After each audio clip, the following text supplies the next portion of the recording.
Hey everybody, welcome back to the show. So in this video, I'm going to give you a behind the scenes look at my YouTube business. Everything from the equipment I use, how I think about videos, the history of the channel, how it makes money. Why am I doing this? Well, a couple of reasons. One, I get email from folks that ask about this, particularly the equipment that I use, which I'll show you in today's video. And then the second reason is a couple of times a year, I like to just talk about how I make money on this channel. I normally do that in the live show. But I think it's important. It's, just for transparency. I think you have a right to know. So that's what we're going to do. I'm going to start with sort of a history, kind of how I got from, where I am today, how I got here from 5 years ago when I started the channel. That'll be the first thing. I'll talk about how I create videos and the equipment that I use. I'll talk about how I make money. And then I'll give you some thoughts that I'm having about the future and what it might look like going forward. So let's dive right in. Here's my YouTube channel, and I'm looking at just the videos, not the live videos, and I started with the oldest. And as you can see, there are some about my book, which I published in 2019, but I didn't really, and that was 6 years ago, but this is really where the channel started. 5 years ago, there I am. There's a couple in here where I either don't have a beard or not much of one. But anyway, when I started this, I knew that it was going to be about money, personal finance, investing, retirement. But I really didn't have a clear picture beyond that. And one of the big questions, I think, for any content creator is, what's the topic of your next video or podcast or article that you're gonna write? And so when I started out, it was kind of a mix of things that were interesting to me or that at the time were timely. So again, if we go back to the channel, I'm talking about how to survive a market crash. I was thinking about the latte factor at that time, so I did a video about that. But then you'll see a lot of things about COVID, mortgage relief, the stimulus checks. And I really, I'll be honest with you, I didn't enjoy creating those videos. They were important topics at the time. And so I suppose it makes sense that I would create them. But they were very sort of news focused, and I just didn't enjoy the subject matter. But that's what I did. And so for a while, I kind of just wasn't sure what this channel would really be about. And that changed, I would say. By the way, you can see here's a video I did about Notion, because I was using Notion at the time. How to remember everything you read. That was just something that was of interest to me at the moment. But it really started around here. So this is about a year into the channel. It took me a while to figure it out. You see things like the 4% rule explained. Is it valid? ETS versus mutual funds, the truth about dividends, that probably is familiar to you. And the channel started slowly, but started to look more like the channel today. And so part of my thinking at the time, as I started to make that transition, there were a couple of reasons behind it. The first was, I always sort of viewed this channel as a way for you to look over my shoulder as I show you things on the computer screen. It's why I can click a button and show you my computer. And I do this when I'm showing you retirement planning software or whatever. And so I really liked that approach. So that was the first thing. But the second thing was, I wanted to create videos that I would enjoy making. And as I mentioned, I didn't enjoy making videos about a stimulus check or mortgage relief. As important as they were at the time, there's a lot of important stuff on YouTube that I just have no interest in creating. And so that became sort of my North Star. What's of interest to me? Well, no surprise, retirement. You can see the gray hair, planning for retirement, deciding whether you should retire now, dealing with your finances in retirement. Now that's going to include a lot of things, from investing to Social Security to Medicare to the 4% rule. And, how can you have some reasonable belief that you won't go broke in retirement? So it's still a pretty broad topic, but about a year in, I started transitioning to that. And again, my main focus on the topics, not only what do I enjoy creating, but what do I think would be useful to the people watching the video. Now, that's not the only way to think about a topic. I could think about a topic in terms of, what do I think will generate the most views? Or what do I think will make me the most money? Those aren't irrelevant, but they've not really been my North Star for this channel. And this video is an example. It's probably not going to get a ton of views. It's not going to go viral. It's not a news item that millions of people are searching for today. And I will have some affiliate links below this video to Amazon of products that I use to create these videos, which I'll talk about in a minute. So it could make me a little bit of money. And there's always the ads that YouTube itself puts on the video. But I can assure you, this video is not going to make me a lot of money. I just know that. But I find it interesting. You all have asked about it. And so that's how I think about my topics. Again, they're usually related to retirement and investing. In that sense, this particular video is a bit different. But that's sort of how I think about picking topics. Now, as I made that change and sort of focused on retirement, there were a couple of decisions I made that were pretty significant to, I think, my own interest in continuing this YouTube channel, and hopefully your interest in watching it. The first was, as you can tell from this video, I want it to be conversational. I'm not editing these videos. I'm not taking all of the ums out of a video, which maybe you wish I did, but whatever. I just don't do that. I don't enjoy that. If I had to do all of that, I wouldn't enjoy what I'm doing. You could say, well, hire an editor. I don't even want to do that. Send the video off and wait for the editor to do their work. By the way, I get emails from editors every single week wanting to edit these videos. I just wanted it to be conversational. I didn't want this to feel like I'm making some presentation with a lot of cuts and edits, and it was just like, if we were sitting down having a cup of coffee. I don't know why I keep bringing coffee to the video. I can't drink it. Well, maybe I can. So I wanted it to just be very conversational. The second thing I did, when I was first recording videos, I had a setup where the camera recorded everything as I'm making the video, and it also at the same time recorded everything on my screen. Now, the problem with that is I then had to edit the video after I was done recording it to say, okay, in this place, I should be on camera. Okay, now I want it to transition to my computer screen. Oh, now it needs to come back to me, back and forth, back and forth. And that was a real pain. And so I actually paid for, I don't remember what I paid for it, but I paid for a YouTube course that's put out by this YouTuber, Meet Kevin. He's a big time. He's got 2 million subscribers. And the course was excellent. If I can dig up a link to the course, I will put it below the video. But one of the things that he did and teaches is what I'm doing here. When I do this, you see me reaching for a button and things change. It's pretty simple. I'll show you the device in a minute. It's just a YouTube streaming or a video streamer, and it has 3 inputs. And so one input is the camera.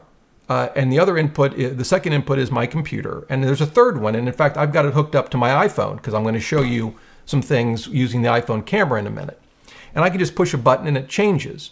And that's what gets recorded on the file. So there's no more post-production editing. I just click the button, it shows you my screen, click it again, it comes back to me.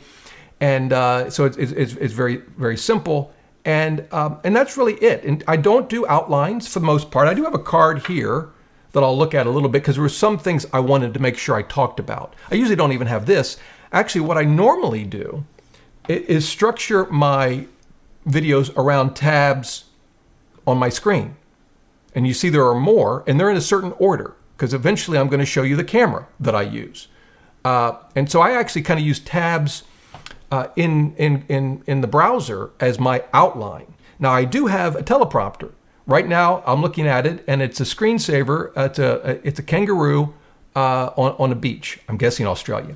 I'll show you that in a minute, actually. I don't normally use the teleprompter for notes, but you could.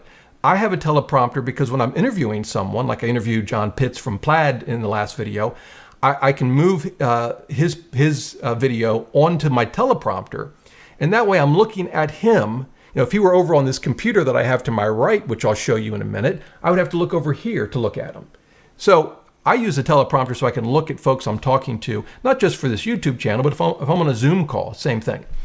And so that's just how I create the videos. And so after I'm done, I use Final Cut Pro. All I do is adjust the audio. A few things, it takes me literally 2 minutes. I cut off any excess video footage at the beginning and the end, and I'm done. And that's just what I do. And it's worked very well for me. Now, another decision I made, I'm going to go back. I'm going to show you Meet Kevin again.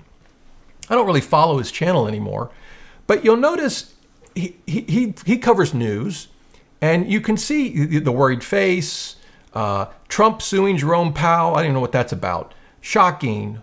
WTF. It's over. I made a decision early on that I didn't want to do this. I didn't want clickbait. I didn't want to scare people into clicking my videos. And you may say, well, Rob, are you being critical of Meet Kevin? No, there's a lot of YouTube channels that take this approach and are very successful. Obviously, if you define success as subscriber count, views, or money, Meet Kevin is probably 100 times more successful than my channel, and good for him. I don't take anything away from that. And so this will work. I'm not even telling, if you're going to do a YouTube channel, I'm not here to tell you this isn't what you should do. It's just not what I wanted to do. It's just not me. So I just didn't want to do it. I made a point not to do it. And so that's why if you come back to my channel, you see thumbnails like this. Maybe I should spice them up a little bit. But it's funny. I'm looking at this. 4 years ago, I interviewed Christine Benz of Morningstar. And until right now, I'd forgotten that I'd interviewed her. That's kind of funny. I'm getting old. Anyway, so that was another decision I made. And then the third decision that was important was I decided to do live shows. And again, I'll go back to my channel. We can look at, so you can see all the live shows here. If we go to the oldest, the first one that would be like a Q&A like we do every other Monday would be this one here 4 years ago. And let's see what I was saying. So you can see me. That's not very good. I had black curtains here around the teleprompter, which, by the way, I still have. It's right here, but I've gotten better at keeping them out of the way. Anyway, the live show was really important, and it's been, I think, a big boost to the channel. At the time, again, it was how I pick topics now. The thought was, well, this will be fun. And I think it might be useful to folks. That was it. There was no business analysis. There was no business plan. I didn't have a spreadsheet with, well, if I get this many views. It was like, and actually, as I think about it, I'll give a shout out to the YouTuber that gave me the idea. Not personally, I don't know him, but Nick Nimmin, if I'm pronouncing it right. Here's his channel. He does a live show every Saturday morning. Now, his channel is about how to create YouTube videos and YouTube channels. Again, I don't really follow any YouTubers in the space. When I'm watching a YouTube channel, it's usually about chess, to be honest. So, but he does a live show every Saturday morning, I believe. At least that's what he used to do. Yeah, this one streamed 4 days ago, and they're long, 3 hours. My goodness. But he's great, and I saw him doing a live show, and I thought, I'll try it, and that's been a big positive experience for me personally, hopefully for you too, for those that watch the live show. And I think it helped the growth of the channel, which it wasn't part of a plan. I didn't expect that, but I think it's helped a lot. Okay. Now that's kind of gotten us to where we are now. I've got 270,000 subscribers. In terms of views, I would say anywhere, it's a wide range between maybe 600,000 to 1.5 million views a month. A lot of that depends on how much I cover current events, which I don't do a lot. And I wouldn't mind doing that a little more, but only to the extent that it's relevant to the primary aim of this channel, mainly retirement. And that's where we are. And I'm very happy with it. I don't have any plans to quit. I'll talk about the future in a minute. Okay, equipment. So I'll show you some of it, but so this is the camera I use. You can see I bought it 5 years ago. It's $1,000, so it's not cheap. You certainly don't have to have this camera, but it works well. And I can't show it to you in my actual setup, and I'll show you why. So this is what I look at when I'm doing a YouTube video. And there's that kangaroo I told you about. That's the teleprompter. The camera actually sits behind that teleprompter. And so that's why you can't actually see it in my setup, but that's where it is. And that's the camera. By the way, I'm going to link to everything below this video. I'm going to link to Amazon, and they will be affiliate links. I'm going to explain that in a minute, but that means I'll make some money if you click through and buy this camera. It doesn't cost you anything. Amazon doesn't up the price because it's an affiliate link. But I'll talk a bit more about how the site makes money in a minute. So that's the camera. This is the lens I use. And the one thing I like about this lens is it gives a blurred effect behind me. I'm sure a lot of lenses do that. I'm not a photography expert at all. If if I were sitting a little further forward, it would have an even greater blur effect to the bookcase behind me, but it's not where I want my desk. So yeah, so that's the camera or the lens I've always used. Now, I mentioned that video streamer. Here it is on Amazon, and they may not, I don't see that you can buy this. I'll see if it's still for sale. They may have a more recent version. If they do, I'll link to it. But again, here it is. Let's see if, yeah. So here it is on my desk. So again, if I hit this button, you see me. This button, you go back to my phone. And if I hit this button over here, you go back to the computer screen. And that's basically it. I can do this button, and you go back to the computer screen, and that's how I put myself in the video as well. It's really that simple. And I can go here, and it puts me on the other side. So yeah, I know it's very fancy. And that's volume, and that it does more. But excuse me, that's, see, I got to make sure that's volume. It does more. You can do audio effects, but I don't do any of that. Now, the other thing I have is this monitor right here, because it shows me, this is how I know when I'm doing a live stream and I'm supposedly showing you something on my screen, and then I look over at the monitor and I see me. I'm like, oh, I forgot to show them. I gotta hit this button, and now, yeah, now it's back to the screen. So that's the video switcher. Again, I'll see if they have an updated version of something similar to this, and link to it below the video. Okay, I do, as I mentioned, have a teleprompter. It's unavailable, so I'll see if they have a more recent link. But again, you could, a lot of YouTubers, they have a script, they have notes, you can put it right on the teleprompter, and that way you don't have to look away from the camera. I don't do that. Even, by the way, when I was a lawyer, I could take, I would do depositions. Some depositions would last 3 days, and I wouldn't use notes. In fact, I kind of do this channel like I do a deposition. In deposition, I use documents to guide the flow of the questions. I might have some notes, particularly if there were questions that had to be worded in a very precise way. Honestly, that didn't happen very often. But it's kind of similar to how I use tabs in the Chrome. There's just sort of my deposition documents, and I just go from one to the next, and at the moment I'm on the teleprompter. So I don't use the teleprompter for that purpose, but you certainly could, and a lot of YouTubers do. So, all right. What else do I use? My main microphone is this shotgun mic. It's right here, but this is what it looks like.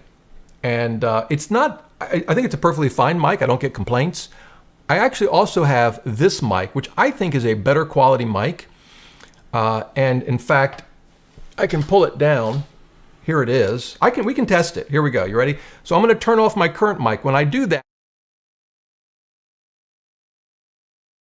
if I do this, I don't know how high I should get it, but anyway, that's this mic. I actually think it has a richer sound. Maybe but I need to fine tune it, and so I don't typically use it, but maybe I'll go to it. Of course, the other aspect is it's on camera. I don't think that really matters. All right, I'm gonna go back to the other mic. Hopefully I've turned the volume of the other mic back up to the appropriate setting. So that's that mic. Let's see. Go back to the computer. This is a stand I use for the shotgun mic, and this is the arm that I use for the other mic. It's attached to my desk. Yeah, and that's pretty much all. And then I also use, I'll link to it, but I have some key lights that are just attached to my desk. In fact, I can show you what they look like. Bear with me. So there's one of them right there. I have it turned. They can be different colors. I don't deal with any of those settings. I'm supposed to be able to adjust them on my computer. That connection has been broken for a while, so I just come in and flip them on. Lighting is one thing I might change, because I certainly could do better with lighting, but whatever. Okay, that's basically the equipment. I have two computers. I have a PC over here, just a basic PC that runs the software that records this video, which is Rollin software. It goes with my streaming switcher. And then I have another computer over here, happens to be a Mac, that you see when I do this. You're looking at the computer on my left. Those are just two computers. And that's it. Yeah. Okay, so how does the channel make money? So it makes money two ways. through the ads that YouTube itself adds to videos. That's one. I don't really have, I mean, I control it and I can turn it off, but I mean, I don't really control the ads. I do have some exclusions like political ads and I think gambling. Don't really remember. But a lot of the ads you see will actually be based on your own like search traffic and whatnot. If you know, they may be showing you things based on your own interests. And then I do use affiliate links. Now, for affiliate links, that's where you sign up for a product or service. Like, you know, I'm going to put Amazon links to this equipment. If you click the link, go to Amazon, buy anything for that matter. I think it lasts for 24 hours. I think I'll get a commission. That's not a lot of money. I mean, Amazon is a very, very, very tiny portion. I mean, very small. But it'd be true too if I link to a book, right? It would be the same thing. And then I do have affiliate relationships with some apps. So for the YouTube channel, I probably generate the most income from retirement planning software. So Boldin, Empower, Projection Lab would be the three. Those are by far the most. I'm trying to think. Yeah, those would be by far the most. Now, my website is different. On my website, I probably generate more income from budgeting apps, which would include Empower because it has a budgeting aspect. But think Monarch Money, Rocket Money, Quicken and Simplify, Origin, that sort of thing. But the website's separate. So that's how I make money on the channel. That's it. I don't at the moment do sponsored videos. I've thought about it. Honestly, like someone's reached out to me, a company, well-known company, wants to do a sponsored video.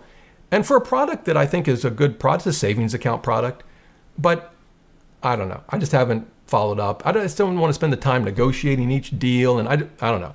I don't do a sponsored video. And I tend to keep the number of affiliates to a pretty small number. And I get emails, probably a dozen a week, from people that want to advertise. And 99% of them I just don't even respond to. They're about crypto or something like that. And so I don't even respond to it. So yeah, that's how the YouTube channel makes money. Now, if you're thinking, well, how much? Like if I want to start a YouTube channel, if you're thinking about starting one, how much might you make? Well, it varies, of course, wildly, right? I mean, like we saw Meet Kevin. I assume he's making 7 figures a year from his channel. I can assure you I am not making anything near that from my channel. Part of it will depend on the topic. So financial products will make more on a per, say for every 1,000 views, will make more than a channel about, you know, I don't know, dancing. I don't know why I picked dancing. There's channels about everything. Probably the business channels might do really well. I suspect. I don't know.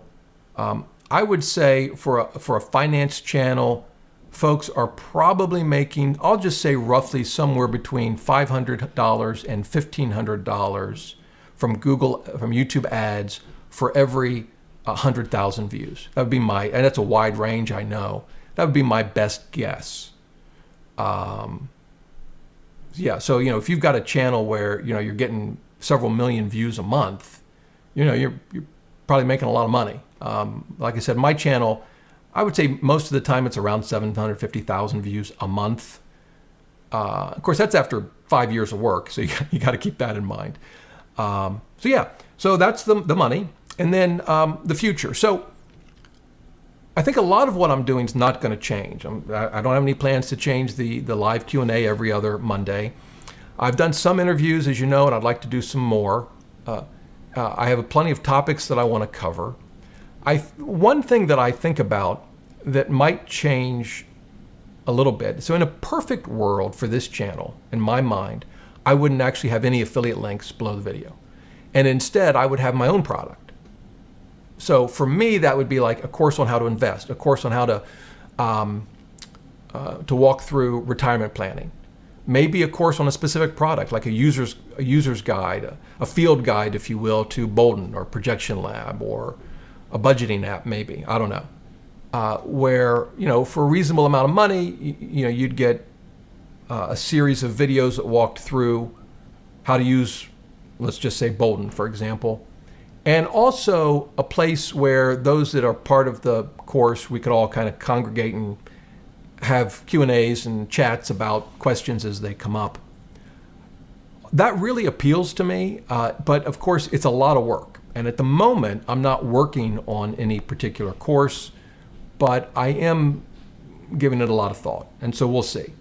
So that's the plan, largely to kind of just stay the course, maybe at some point to come up with a product like that I think would be really useful to folks, and maybe replace the affiliate revenue on this channel with that instead, which would be, I think, my ideal. It's just a lot of work, and you know, there's chess to be played. I like to take walks outside and whatnot. So we'll see how that goes. But that's it. That's sort of I think I've covered everything. I've covered everything on my card. So I got that going for me. And yeah, so hopefully this has been useful to you. If you have questions, leave them in the comments below. I'll keep an eye on the comments for the next few days and try to help you out any way I can. And as always, until next time, remember, the best thing money can buy is financial freedom.